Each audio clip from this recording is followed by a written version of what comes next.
And now I take you the way down again as well from Apparition Hill. Our Lady is here in the back. It was beautiful. You can watch the movie going up, and then you have the experience how to go down as well. Let's go together. It's getting warm already now. We are 7:20 maybe I would say, and it's too hot. I have to get down there, and I will go together with you. It was beautiful to be up with Our Lady, you know. When you come to Medjugorje, go up to Apparition Hill, sit in front of the statue and just breathe in the atmosphere and the presence. There is the presence of Our Lady.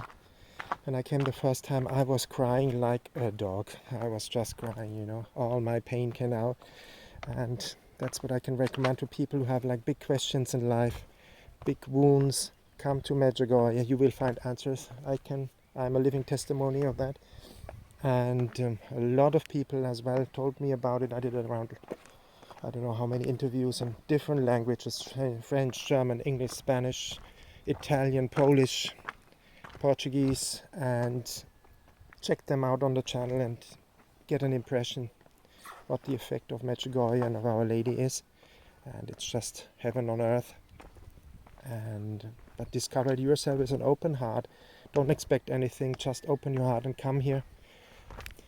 It's not about money. When you should be here, you will be here. Don't worry. I saw it in my life, and yeah. And what can I tell you? You know, the battle is for our identity. I saw that yesterday a lot. That you know, the other side wants to rob our peace, our joy, and our being anchored in God. You know, and that's the most precious thing we have.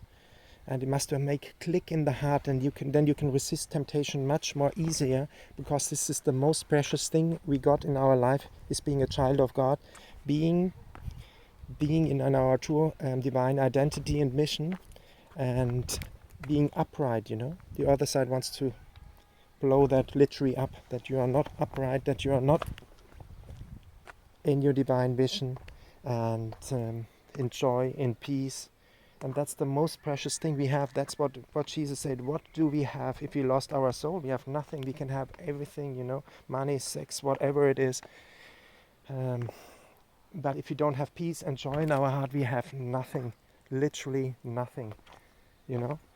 And that was my experience yesterday. I had to face things, demons from the past, the last 2-3 weeks. And it was a tough spiritual fight. But you know, actually we don't have to fight. We just have to pray that God fights for us. That's the secret, you know. We need a savior. That's why Jesus called our Lord and Savior, you know. And if you experience him, his kindness, loving kindness in your heart, that he helps you, that he's with you in the darkest hour, then you will see, oh my Lord, my God, my Lord, as Thomas said, the doubting Thomas said. I experienced it now. Before I tried to fight my temptations out of a human effort. Doesn't work. You have to have God at your side, and it's written in the Bible, be still, I fight for you, I am God. And that's what we have to allow God to act in our life, to fight in our life, and then we also will believe in God. We will have a personal relationship with God if we let this happen. And that's what God wants. He wants a personal relationship with us. You know, as a priest said yesterday, I listened to a beautiful homily. If you don't have a personal relationship with Christ, you have nothing. You can be like the Pharisees. You go to the church, you pray 5 rosaries, and you do everything, you fast. But if you don't have a personal relationship with Christ, you have nothing, or with God. And there's a good friend of mine here coming up the road. Look at her. Does she look beautiful? Medjugorje makes people beautiful. Look at her. Isn't it? How are you doing? You're good? Very good. Going up the road and doing a rosary? Okay, I don't want to disturb you. I'm doing like a little meditation. Look at her. That's how it should be. The glow, there it is. Life in front of you. And you saw it. That's the glow of Medjugorje, like shining and being free. That's when you're in your divine vocation. You glow. You have this kindness in your eyes, this shining in your eyes, this beauty in your eyes. That's what it's all about. The eyes are the the mirror of the soul, or the mirror, how do you say, the window to the soul. And we should have that joy, we should spread that joy, because you see that world, I repeat it often, really in every video, it's like the world is confused because we have put God in a private room, you know, and he must be in the public space. And like here, like Jesus here in the public space in the temple, seen by every, you know, all the wise people in the temple. And that's where we have to put Jesus and God again in the center of our lives, in the center of society as well, not only in private, say, oh, that's private, no. But it's not by force. You have to show that God makes you beautiful. Like people tell me all the time, wow, you look younger than your actual age. That's what a charismatic nun from India told me. She said, like, if you walk in the Holy Spirit, you look 10 years younger. You don't need to go to your Ayurveda farm or whatever, you know. And you will look younger, shining and bright and younger. And that's what it's all about, our faith. And it's written, I think, in Isaiah, we have to be like that people get jealous and say, what does he have, what I don't have? You know, I'm sad, I'm fearful, and he's joyful in this time of confusion. And that's what I wish you, you know, this personal relationship with Christ and with God the Father is, you know, that's what I learned the last 2-3 weeks. God the Father, I had a distorted image by God the Father. I thought he's observing me and he's waiting for the wise man with a long beard, like a man with a long beard, old white man with a long beard, white beard, and he's judging me. Now he got me because I made a mistake. He is not like that, you know. And if you don't have the, you know, the true identity and how a true father is, ask God. He will show you in detail what your true identity is, what the true identity of him is, because sometimes we don't know, we haven't experienced it, what it is. Nella morte, amen. Little rosary.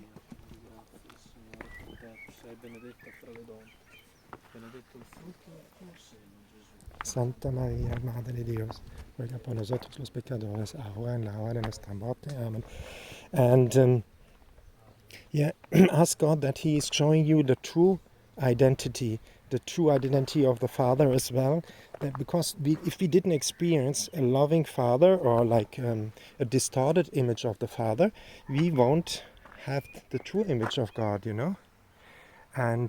But if you ask God that you want to have his true image and this true identity, he will reveal it to you, you know. You have just to be honest to tell, I don't know what it is. I don't even have an idea what it is, but I want to be in that true identity, and you will be in that true identity if you let him show you. And that's what I always wish you, you know, that you enter your true identity in Christ, that you are free, that you are in fullness, that you are upright and out of, I don't know, depression, fears, anxieties, traumas. God will help you if you let him help. If you let him, like as Jesus say, I'm at the footstep of your door. You have to open the door and let me enter, because he's a gentleman. He doesn't force. If somebody tries to force you to do anything, it's not from God. God is gentle. He's a gentleman, and he respects your freedom, because freedom is for him so important. He wants that out of free will you're coming to him. And then he will show you wonders, miracles and wonders, healing, everything what people talk about here in Medjugorje. And you will have joy, you will have peace in your heart. I'm convinced I'm a living example of that. And I wish you that so much from the heart. And I leave you with this beautiful view on Medjugorje. Let's have a quick look back on Apparition Hill, the way we came down. And I wish you a joyful, beautiful day, full of joy and happiness. Remember, we are the Hallelujah people. We have to spread that joy, because like the world, you know, is not in peace, not happy. We can see that all over the place. And it's up to us to show that joy, that supernatural joy, even when the times are tough. A lot of people tell that here. They came closer to God because they had tough times, and they cried out to God, and God showed him to them. And that was one said this was the most beautiful time, because I got closer to God. And I wish you that you stay close to God every second of the day, Pray that I want to be guided every second of the day by you, Mother Mary, and Jesus. I take your hand, one Jesus hand. I give one hand to Our Lady, and and I pray every morning that I'm being guided every second of the day with the Holy Spirit in the divine will, and that I wish you that you're living in the divine will, in the supernatural joy and peace, and you spread that joy and peace. And remember, we are the Hallelujah people. God bless you all from Medjugorje. Bye bye for now.